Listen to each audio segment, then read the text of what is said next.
Olá pessoal, tudo bem? Mais um vídeo aqui da Prefeitura de Arujá, a Lei 2482 de 2012. Lembrando que se você quiser colaborar com o canal, tem aí no YouTube, né, um gostei. Se você gostar, quiser ajudar o canal, existem outras formas também de colaborar.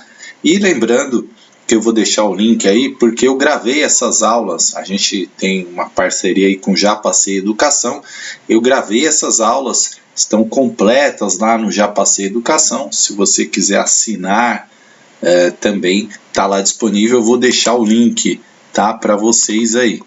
Bom, eu vou falar um pouco aqui do Estatuto, né, dos Funcionários Públicos da Educação Básica de Arujá.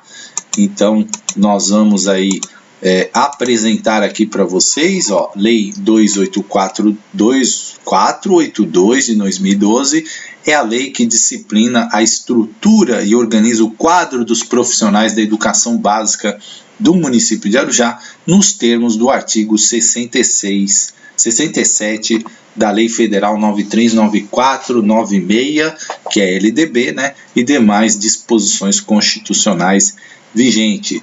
Artigo 2. Os profissionais da educação básica estão diretamente ligados aos interesses dos educandos. Não esqueça disso, né? Com situações peculiares, estabelecendo assim uma ordem e estrutura jurídica própria que exigem normas específicas diferentes, né? Das, aqui saiu TAS, né, mas das, que regem o quadro dos demais empregados municipais. Então, artigo 3, a educação básica é composta pelos níveis de educação infantil, ensino fundamental e ensino médio, responsável pela formação básica do cidadão. Importante você não esquecer esse artigo 3 aqui, né, principalmente aqui, a educação básica, que é composta por infantil, fundamental e médio, questão que aparece aí volta e meia nos concursos.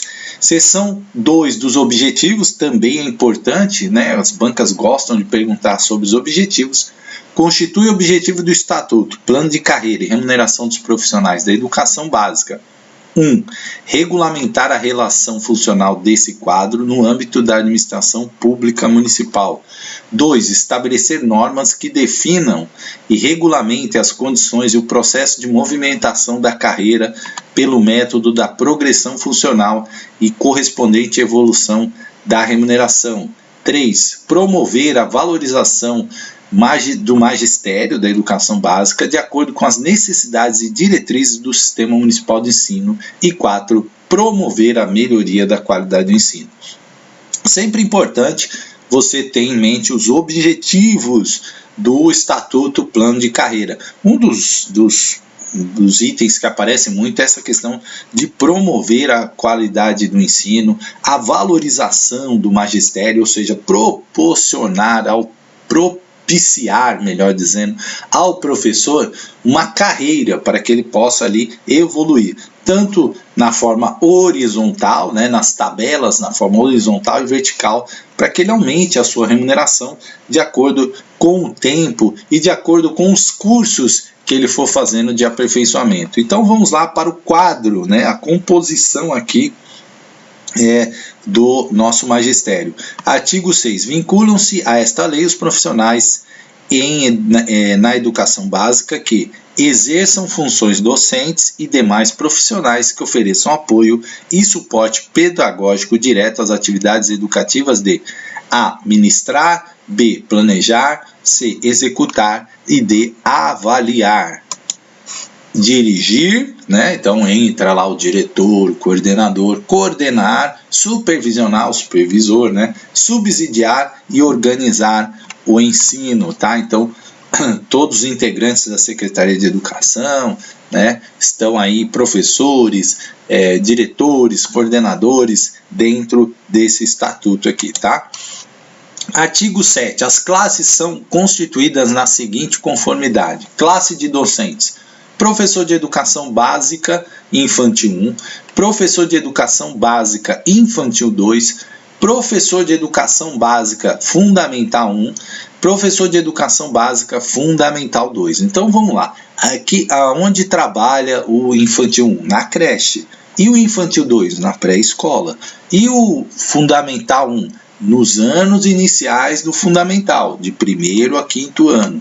E o educação básica são aqueles especialistas ali nas suas disciplinas, língua portuguesa, matemática, ciências, educação física, né? Embora a educação física também atue aqui em outros segmentos, assim como artes, assim como inglês.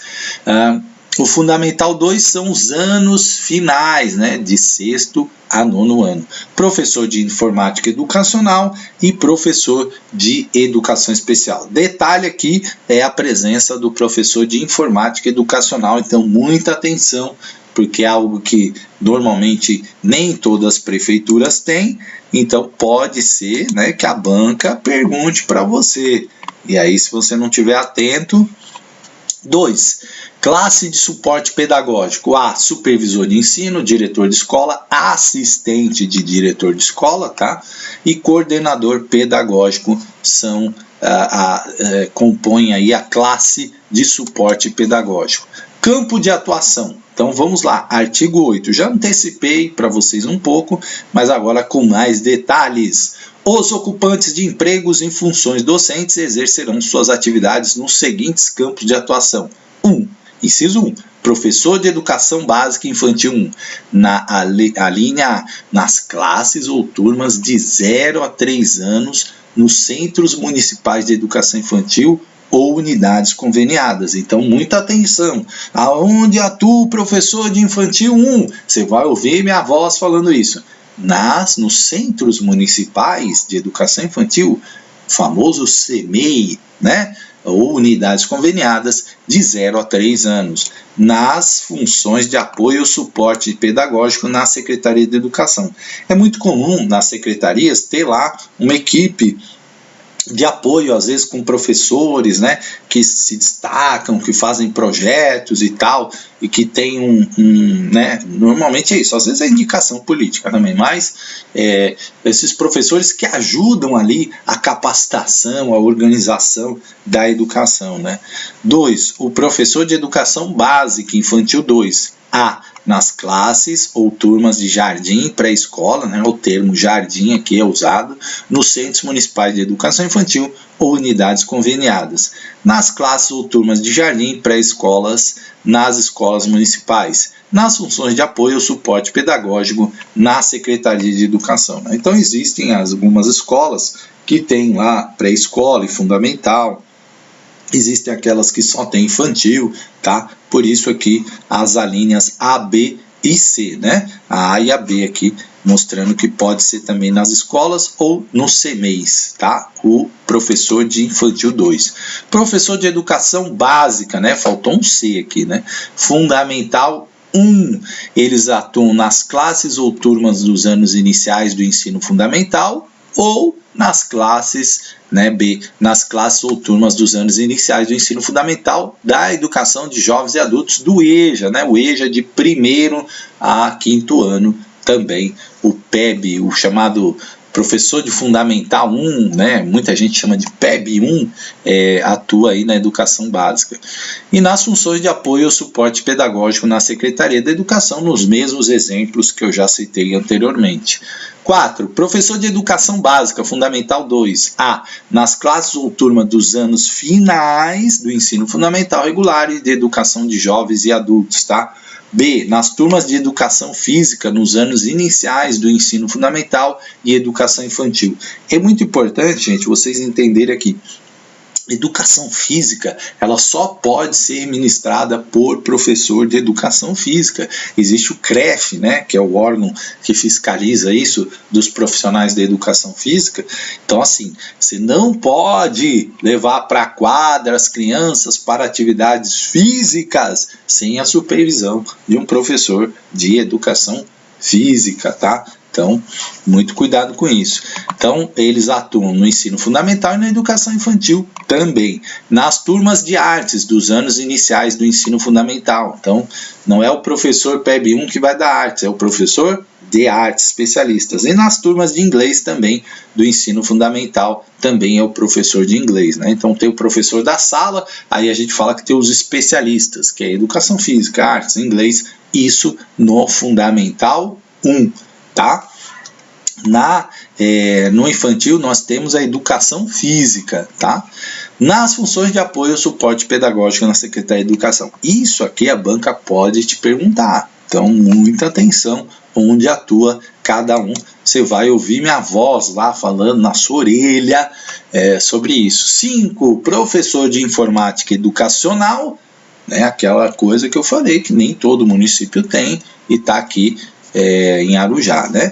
Nas classes ou turmas de ensino fundamental, veja, aqui é fundamental, nas funções de apoio e suporte pedagógico na Secretaria de Educação. As bancas gostam, às vezes, de colocar ensino fundamental e infantil, né? Para ver se você está atento aí na legislação. 6, professor de educação especial. Nas unidades escolares de educação infantil e ensino fundamental, aqui você tem que pensar naquilo que eu sempre falo nas minhas aulas, DNA da educação, inclusão é para todos, né? Viu alguma questão que restringiu inclusão? Opa, né? Não. Porque todas essas leis, gente, estatuto, lei do funcionalismo, elas estão em linha, né, adequadas à Constituição. Pode ser que alguma legislação ou outra tenha alguma necessidade de adaptação, mas as mais recentes, por exemplo, 2012, essa lei, foi depois da Constituição de 1988, né? Então, ela já vem ali muito alinhadinha. Às vezes, quando é estatuto do funcionalismo público, que são estatutos antigos, de 1960, 60 e pouco, aí vai achar algumas que a gente fala, algumas jabuticaba ali, alguma coisa que não está muito em linha com a Constituição, tá? Mas os depois de 1988 já vem bem alinhado. Nas equipes multidisciplinares de apoio especial, volante da rede municipal, né? Então, você tem aí as salas de recursos especiais, né? Os AEs, mas também você tem uma galera que é volante, ou seja, que vai fazendo um atendimento em várias escolas, né? Nas funções de apoio ao suporte pedagógico na Secretaria de Educação. Capítulo 3 do provimento, né? A seção 1 da investidura. Artigo 12, o provimento dos empregos dos profissionais da educação básica dar-se-á mediante concurso público de ingresso de provas e títulos. Professor, então para eu entrar na Prefeitura de Arujá, tem que ser via concurso público? Sim, claro, mas existem também, né, os cargos comissionados, aqueles previstos em lei, que são, a gente chama ad nutum, demitido ou colocado a qualquer momento, né, uma expressão em latim. Então, mas a grande maioria, né, a imensa maioria dos cargos é por concurso de provas e títulos. Existem os cargos em comissão que são previstos por lei, tá? Veja que aqui fala empregos, né? Empregos já diz que é regime seletista, né? Sempre que usar a palavra emprego é seletista. Artigo 13. Os requisitos e exigências mínimas para provimento dos empregos estão estabelecidos nos anexos 1 e 2 integrantes dessa lei. Professor, que seletista significa que não tem estabilidade? Errado. Seletista no emprego público tem estabilidade, assim como o servidor, tá? É a mesma regra, a mesma coisa, é que são regimes diferentes, né, ali do exercício da regra, né, da sua função, tá? Então são dois, né, estatutário e seletista. No caso aqui estamos falando de seletista. Seção 2 dos concursos, artigo 14, a contratação de empregados de carreira docente e suporte pedagógico será realizada mediante concurso público de provas e títulos devidamente previstas e detalhadas em edital. Artigo 15. Em caso de empate no conjunto da soma da classificação de provas e títulos para empregados de carreira, aplicar-se-á os seguintes critérios na classificação final. Primeiro, o candidato com maior titulação na área de atuação. segundo, o que tiver maior idade, e terceiro, o maior número de filhos, tá? Então, né, primeiro aquele que tem mais títulos, segundo, maior idade, terceiro, maior número de filhos, caso tenha empate. Artigo 16. O prazo de validade do concurso público será de 2 anos a contar da data de sua homologação, podendo ser prorrogado uma vez por igual período. Muita gente confunde isso, gente. Se falou concurso público, é para ser efetivo. Se falar processo seletivo, aí é temporário. A validade do concurso público não tem nada a ver com ser efetivo ou temporário. A validade do concurso público significa o quê? Que durante aquele período, aqueles 2 anos, a prefeitura pode chamar os habilitados, aqueles que tiraram a nota mínima, aqueles que passaram, né, aqueles que estão na lista, dependendo aí sim, se abrir vagas, né, se tiver vacância de cargos. A prefeitura não pode sair chamando ao léu, né? Muita gente às vezes acha isso. A prefeitura não chama, não é assim. O cargo tem que estar criado e previsto em lei. Essa é a regra, né? Então eu não posso chamar, mas eu estou precisando porque eu estou com 10 licenças gestantes. Licença gestante, o cargo não ficou vago. Ela volta, né? A mulher volta, certo? Então não pode chamar, senão a prefeitura ia ficar com um monte de funcionário, cada licença chama um curso, aí estourar o número de funcionários, né? Então não pode. Agora, durante 2 anos teve exoneração, aposentadoria, né? Enfim, falecimento, abriu a vaga de alguma maneira, pode chamar do concurso. E esse concurso ele pode ser prorrogado por mais 2 anos. Após esses 4 anos, né? Fez o concurso, validade 2 anos, mais 2 anos, aí a prefeitura tem que fazer novo concurso, tá?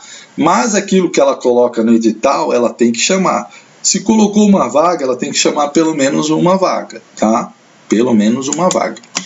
Parágrafo único. A prorrogação de que trata esse artigo somente poderá ser feito no prazo de validade do concurso, né? Então o concurso tem que estar valendo, não pode, passou a validade, vamos prorrogar depois, não, né? Artigo 17. Os docentes admitidos por concurso que solicitarem demissão de seus empregos poderão participar de novos concursos de provas de títulos, desde que respeitadas as exigências legais. Vamos supor, você estava lá na prefeitura de Arujá, apareceu lá um concurso Suzano, você fez para Suzano, legal, foi para Suzano, aí você falou, não gostei muito, acho que eu vou voltar para Arujá. Faz o concurso de novo e volta, não tem problema nenhum, né? Você só não volta se você for demitido a bem do serviço público, porque aí tem um período, né? Aí você foi punido por algo errado que você fez e tal, aí você vai ficar um período sem poder fazer concursos, né? Artigo 18. Constitui-se exigências mínimas para participar do concurso público de provas e títulos para preenchimento de vaga no quadro de carreira. Ser brasileiro ou nato ou naturalizado, ter idade mínima de 18 anos completo. Quem estudou estatuto, né, do funcionário, viu que lá tem um limite de idade, aquilo por Constituição não é mais permitido, tá? Então, a idade mínima para você entrar no concurso público é 18 anos, né? Você não pode entrar com 17. Agora, se você tiver 75 anos, aí também você não pode entrar, porque já é a idade da aposentadoria compulsória, né? Então, também não pode, porque é essa idade que você é aposentado compulsoriamente no serviço público, certo? Estar no gozo dos direitos políticos, né? Poder votar e ser votado, estar em dia com as obrigações eleitorais, tá votando certinho lá, estar em dia com o serviço militar quando do sexo masculino, né? Preste atenção nisso, ter habilitação específica de acordo com o anexo 1, integrantes dessa lei, né? Se o seu cargo é professor, você tem que ter lá os requisitos mínimos para função do magistério, tá? Artigo 20. A chamada dos aprovados em concurso respeitará a ordem dos candidatos aprovados e o número de vagas prevista no edital e aquelas novas criadas para atender a demanda da rede municipal de ensino. A prefeitura construiu uma escola, mandou um projeto de lei criando novos cargos, sim, aí pode chamar do concurso. Os concursos serão precedidos de edital publicado com antecedência mínima de 60 dias constando no mínimo os seguintes itens: bibliografia, requisitos e exigências para provimento do cargo, o grau de habilitação mínima exigida, a natureza do título a serem computados, prazo de validade, número de cargos a serem oferecidos para provimento e critérios para aprovação e classificação.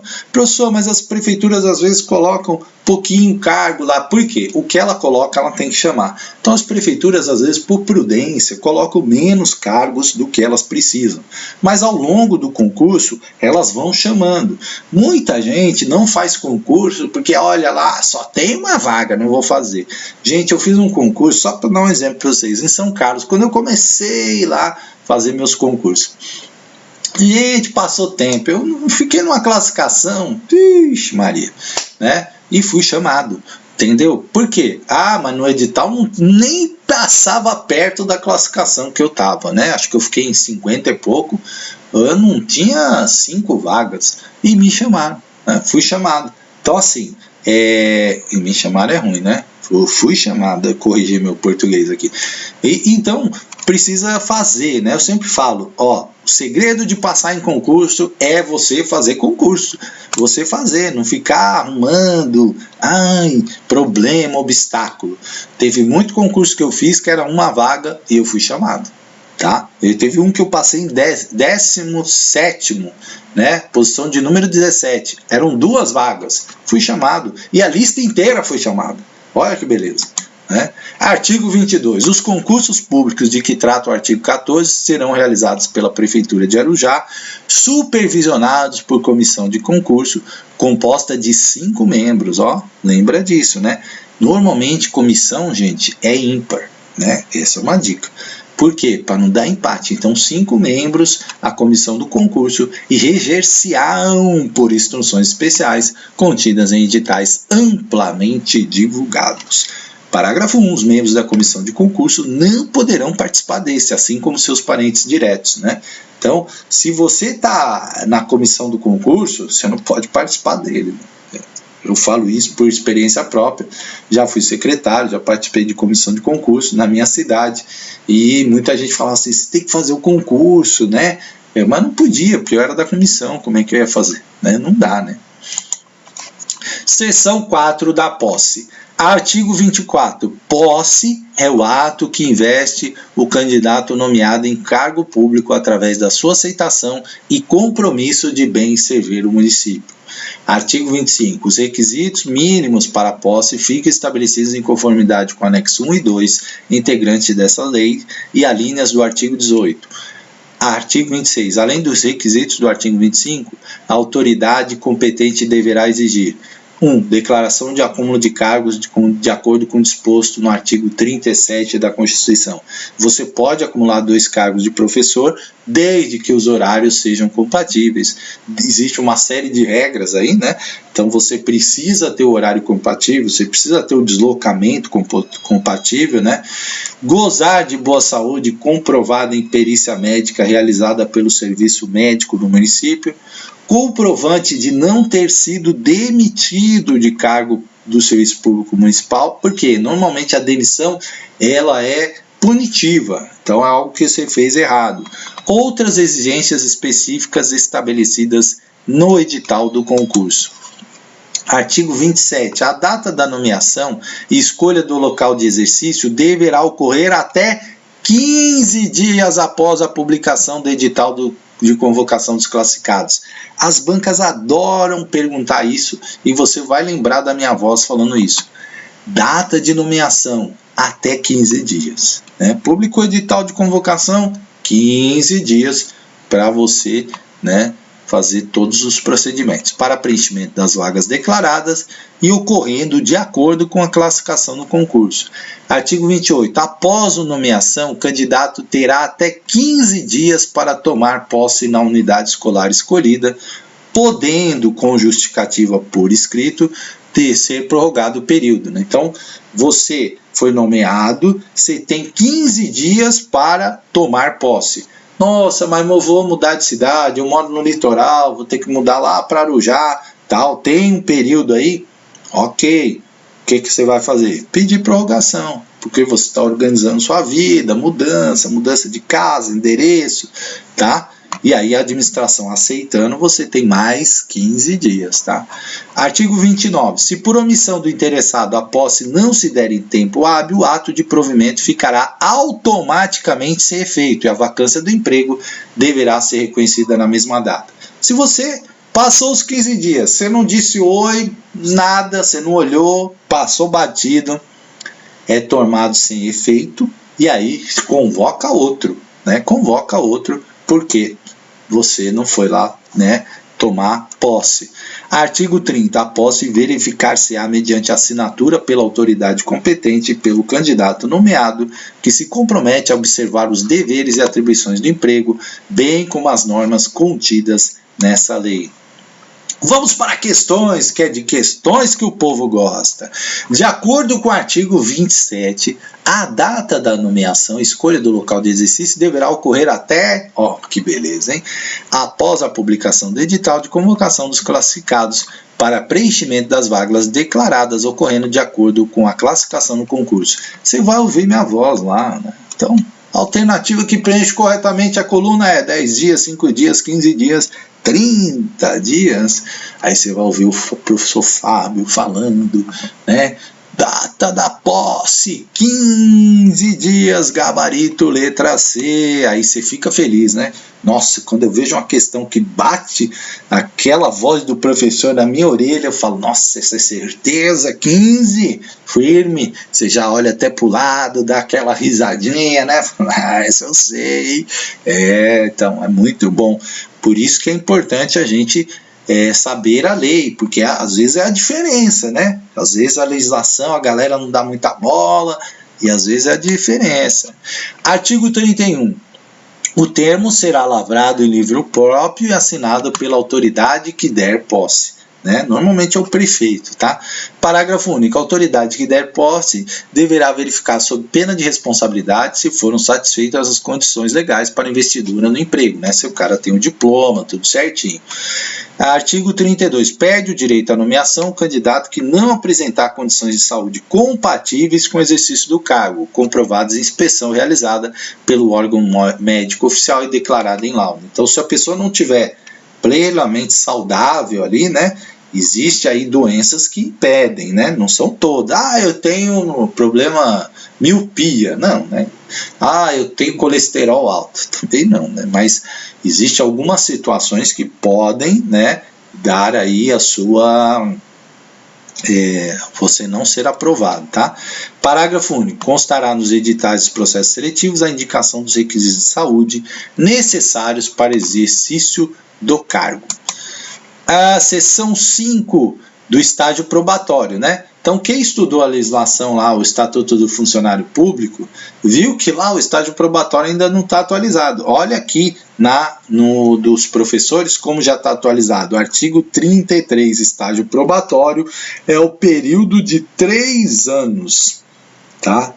Durante esses 3 anos você é avaliado para ver se você tem condições de se tornar um funcionário estável, durante os quais o profissional da educação básica terá avaliado sua eficiência, aptidão e capacidade para o exercício do cargo, da qual dependerá a sua permanência no serviço público municipal, considerando 1. Idoneidade moral, 2. Disciplina, 3. Assiduidade, 4. Dedicação e eficiência, tá? Então é importante você lembrar isso aqui, ó. Idoneidade moral, disciplina, ser um funcionário assíduo, né, dedicado, eficiente, para você poder passar no estágio probatório.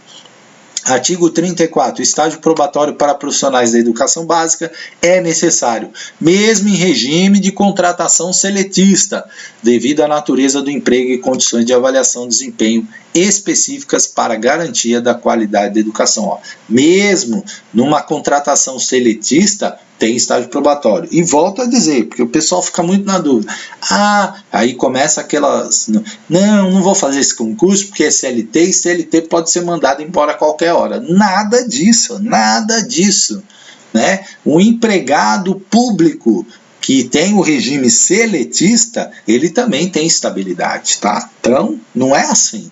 Você só é mandado embora por motivos, né, com direito a ampla defesa, contraditório, tá? É a mesma coisa do servidor. Agora, o regime é diferente, né? Tem outras questões aí, mas não tem nada a ver com estabilidade, tá? Artigo 35. O estágio probatório obedece aos critérios de legislação específica, considerando os aspectos dispostos nos incisos do artigo 33.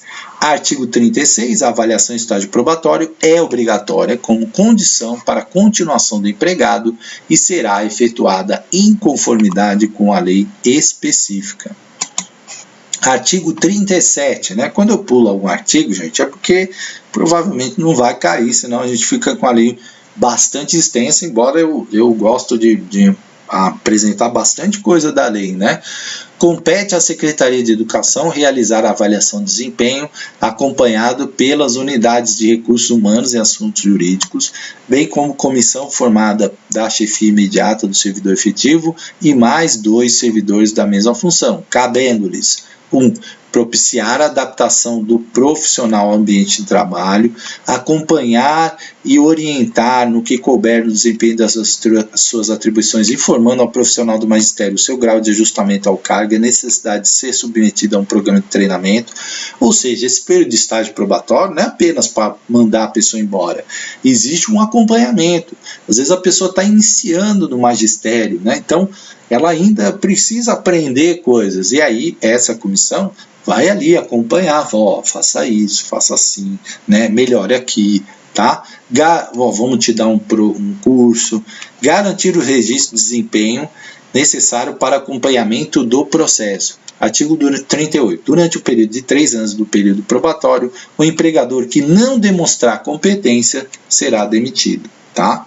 Então, jornada de trabalho, outro tema que cai bastante, né? Artigo 39. A jornada de trabalho docente é constituída de horas atividades com aluno e horas de trabalho pedagógico, da seguinte forma. Isso aqui você vai ter que lembrar, né? Professor de Educação Infantil 1, jornada de 30 horas semanais, 20 em atividades com aluno, 10 horas de trabalho pedagógico. Então, é sempre 2/3 com aluno, 1/3, né, de atividade de trabalho pedagógico. Lembra disso. Então, se são 30, 20 com aluno, 10 trabalho pedagógico. Aí o trabalho pedagógico, 3 horas de trabalho pedagógico coletivo, que é o HTPC, na unidade escolar, em horário diverso da regência da classe ou turma. Não pode ser no mesmo horário. 2 horas de trabalho pedagógico livre, em local de livre escolha, tá? Então, HTPL. E 5 horas atividades, né, HA, na unidade escolar. Então, só o HTPL é local de livre escolha. Essas 5 horas você tem que fazer na escola e o HTPC você tem que fazer, né, coletivo aqui com outros professores, tá? Então, são 20 horas de atividade com aluno, 10 de trabalho pedagógico, 3 de HTPC, 2 de HTPL e 5 de HA. Não esqueça disso. Professor de Educação Básica Infantil 2, também jornada de 30 horas. A mesma coisa, ó lá, 20 horas com aluno, 10 de trabalho pedagógico, 3 de HTPC, 2 de HTPL, 5 de atividade. A mesma coisa. Infantil 1 é igual a infantil 2. Ó, já não precisa lembrar muita coisa aí para você acertar. E o básico 1, né? O PEB 1 com jornada de 30 horas também. Olha, a mesma coisa. Então, infantil 1, infantil 2 e educação básica fundamental 1 é a mesma coisa, professor? Sim, é a mesma coisa. 20 horas, 10 horas, 3 de HTPC, 2 de HTPL e 5 de HA. Ó, fácil, né? Poxa. E aí, professor de Educação Básica Fundamental 2, Educação Física, Artes, Inglês, Música, jornada de 30 horas mensais, 20 horas, 10, 3, 2, 5. Ó, que beleza, né? Educação Física, Artes, Inglês e Música, né? Então não esqueça disso, certo? Então, a mesma coisa também. E o professor de Educação Especial, nas classes ou turmas de apoio e nas salas de recursos da unidade, jornada de 30 horas, ó. 20 horas, 10, 3, 2, 5. Ó, beleza, né? Tudo igualzinho até aqui, certo?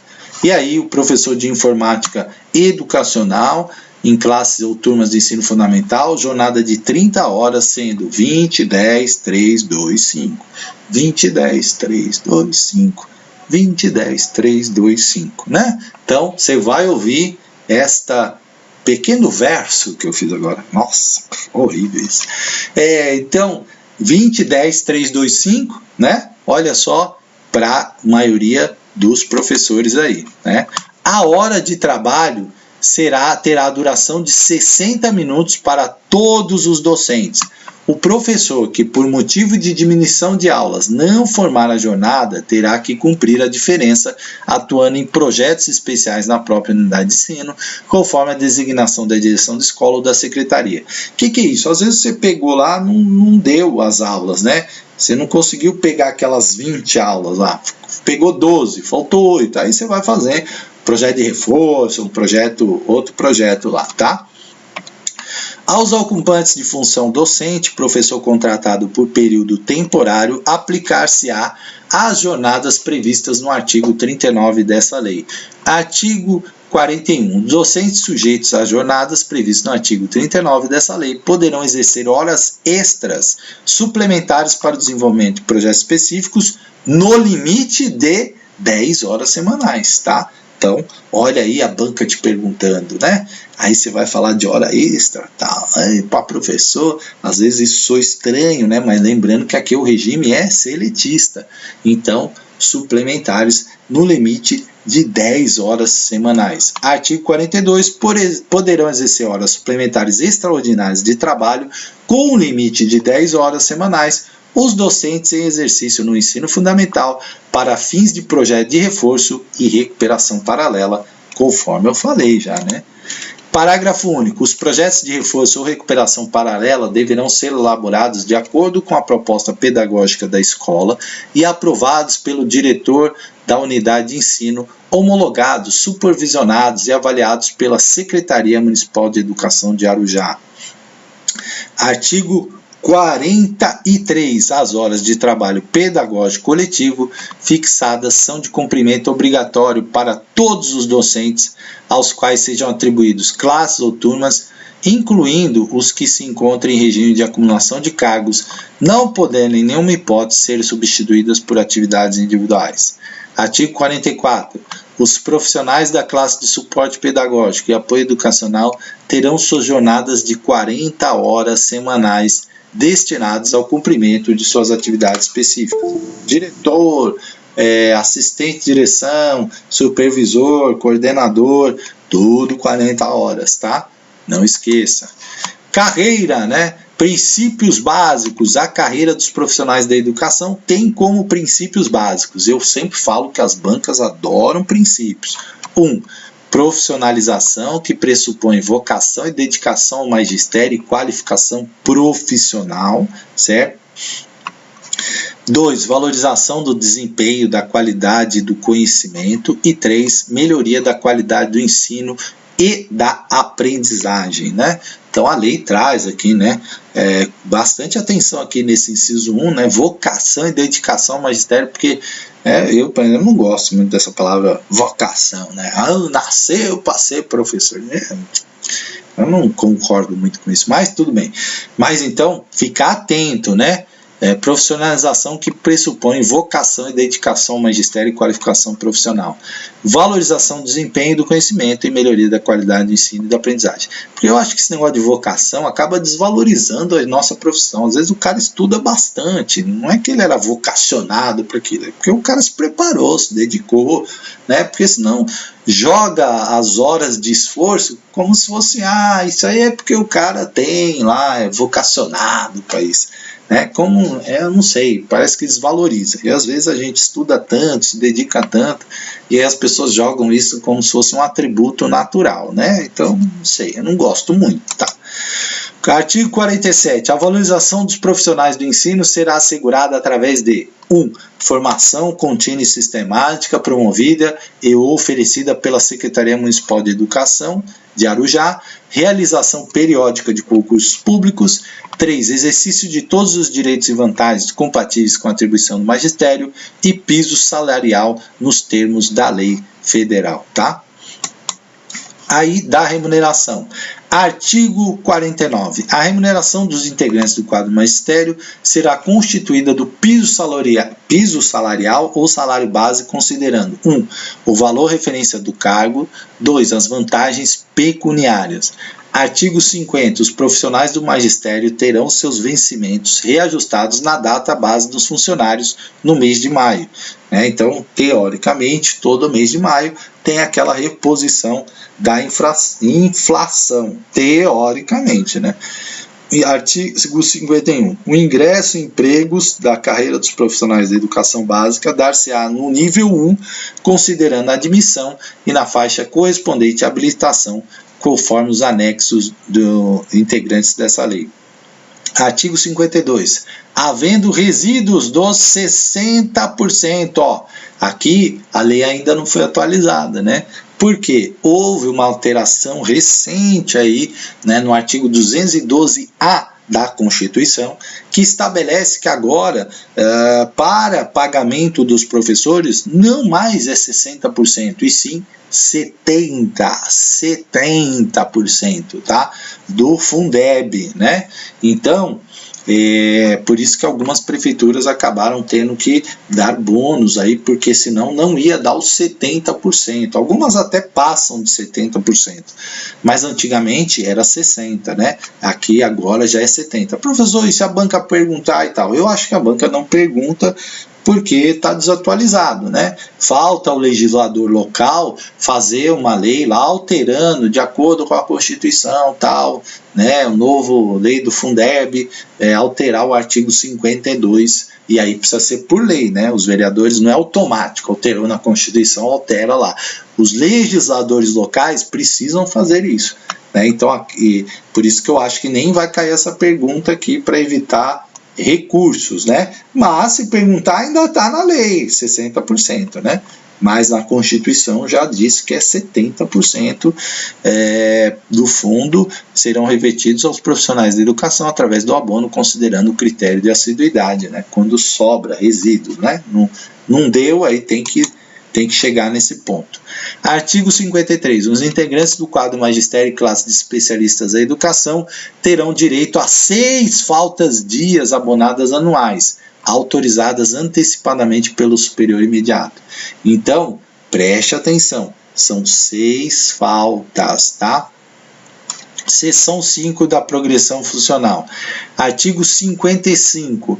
A progressão funcional é a passagem do integrante da carreira de profissionais da educação para a faixa e nível nos termos do anexo 3 a 10 integrantes dessa lei, de retribuição superior a que pertence, mediante a avaliação de sua progressão acadêmica, indicadores de crescimento da sua capacidade profissional. A progressão processar-se-á nas seguintes modalidades: a. Pela via acadêmica, considerando os títulos acadêmicos ou habilitação em curso de nível superior ou pós-graduação, ocorrerá a mudança de faixa. Pela via não acadêmica, considerando a avaliação do desempenho, ocorrerá a mudança de nível, né? Então são duas: pelos seus diplomas lá, se fez pós-graduação, mestrado, doutorado, ou pela sua avaliação de desempenho, tá? Então são duas formas aí da progressão. 2. A mudança de faixa se dará considerando níveis de titulação na seguinte proporção: 5% do nível médio para a graduação, quando a exigência mínima for de nível médio. Lembra que existem aquelas pessoas que entram no magistério com o antigo curso que alguns chamavam técnico de magistério, o curso normal, né? Então, que era no ensino médio você fazer o magistério, a pedagogia. Então, se você entrou com esse diploma e você fez a graduação, já aumenta 5%. 10% de graduação para especialização ou pós-graduação. 20% para o mestrado e 40% do mestrado para o doutorado. É bom, né? É bom aqui. Valoriza assim 20% no mestrado e 40% no doutorado, realmente ali dá um up no salário. Parágrafo 1. Via acadêmica é a progressão funcional com base na titulação ou habilitação do profissional de educação básica. 2. Via não acadêmica é a progressão funcional com base na avaliação do desempenho profissional de educação definido em lei. Parágrafo 3. Os títulos serão utilizados na progressão apenas uma vez, né? Você não pode usar duas vezes, né? A mudança de um nível para o outro terá um interstício de 3 anos, tá? Então, fez o mestrado, né? Vai mudar lá até na questão de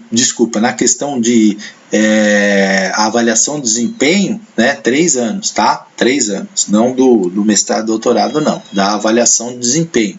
Então tem um interstício, a cada 3 anos ali você é avaliado, se for considerado bom, você vai, né, ter progressão dentro das regras lá, né, da prefeitura. A mudança de um nível para o outro corresponderá a aumento de 5%. Então você começa no nível 1, passa para o nível 2, depois de 3 anos, depois de 3 anos, se você tem um bom desempenho, passa, mas aí vai tendo um ganho de 5%. Na mudança de faixa, não poderá haver redução de nível, né? Não pode, tá? Artigo 56. A progressão funcional por via acadêmica se dará com a apresentação pelo profissional da educação básica de documentação referente aos títulos de 1. Habilitação em curso de licenciatura plena em pedagogia ou em disciplinas da área de atuação do profissional do magistério, constantes do currículo em desenvolvimento na rede de ensino, diferente da apresentada para a posse. Então, se na posse você já apresentou a tua licenciatura em pedagogia, você não pode apresentá-la de novo. Eu só apresentei lá, eu tinha um normal em pedagogia, apresentei aquele, tudo bem, aí sim você pode apresentar esse outro aí, tá? Curso de pós-graduação em nível de especialização lato sensu de 360 horas no mínimo e curso de pós-graduação em mestrado ou doutorado. Parágrafo único. Não são considerados para qualquer efeito títulos de graduação exigidos para a posse. Então, se está lá no edital exigindo o seu diploma, licenciatura em língua portuguesa, você não pode apresentar depois, falar, eu quero progressão. Não, tá? Artigo 57. Não haverá progressão na faixa mais de uma vez na mesma titularidade acadêmica. A progressão funcional pela via não acadêmica ocorrerá observando os seguintes valores e indicadores de crescimento. 1. Atualização e aperfeiçoamento. 2. Assiduidade. 3. Antiguidade, produção profissional e desempenho. Então, você pode progredir via acadêmica, com pós-graduação, mestrado, doutorado, ou pela via não acadêmica, desde que você sempre esteja se atualizando, aperfeiçoando, seja um funcionário assíduo, né? Quanto mais o tempo passa e você continua ali na prefeitura, isso também conta. Produção profissional, avaliação de desempenho, tudo isso conta para a sua progressão. Os indicadores de crescimento medem a capacidade, qualidade e produtividade do trabalho do profissional do magistério, considerando o interstício de 3 anos. Não esqueça, já apareceu aqui. Então, aos fatores de que trata os incisos desse artigo serão atribuídos pesos calculados a partir de itens componentes de cada fator, aos quais serão conferidos pontos. Consideram-se componentes do fator de atualização e aperfeiçoamento todos os cursos de formação complementar no respectivo campo de doação com duração igual a superior a 3 horas realizados por secretarias de educação, faculdades e universidades. Então, se você tiver lá um certificado de 3 horas, isso vai contar para a sua atualização e aperfeiçoamento. Consideram-se componentes do fator de produção profissional as produções individuais e coletivas realizadas pelo profissional do magistério em seu campo de atuação. Artigo 59. Os cursos de formação complementar e as produções profissionais serão considerados uma única vez, vedada a sua acumulação. Pergunta! De acordo com a Lei 2482 do município de Arujá, a jornada dos professores de ensino fundamental será composta da seguinte maneira: professor de educação básica fundamental 1 com jornada de 30 horas semanais, sendo 20 horas de atividades com aluno, 10 horas de trabalho pedagógico, sendo 3 horas de trabalho pedagógico coletivo, HTPC em horário diverso de regência da turma, 2 horas de trabalho pedagógico livre, local de livre escolha, e 5 horas de atividade na unidade escolar, né? Estão corretos os itens 1 e 2, 3 e 4, somente o item 4, 1, 2, 3 e 4. Fácil, né? Você lembrou da minha voz falando, e aí você respondeu, letra D, lógico, ó. 20, 10, 3, 2, 5, 20, 10, 3, 2, 5. E aí, ó, né? Não esqueça, todas as jornadas têm a mesma composição. 20, 10, 3, 2, 5, tá? Não esqueça disso, que aí é uma questão que você vai acertar belezinha, tá bom? Então, ó, professor, né, de educação, jornada 30, 20 horas de atividade com aluno, 10 de trabalho pedagógico, 3 de HTPC, 2 de HTPL e 5 de HA. Tá bom, gente? Vamos parar aqui, né, para dar aquela respirada, uma descansada, você vai tomar uma água, né? E lembrando, eu gravei tanto o estatuto quanto o regimento lá das escolas, todos têm lá no Já Passei, além de todos os outros conteúdos com todos os professores, tem o link aí para você adquirir a assinatura, tá bom? Grande abraço, até a próxima.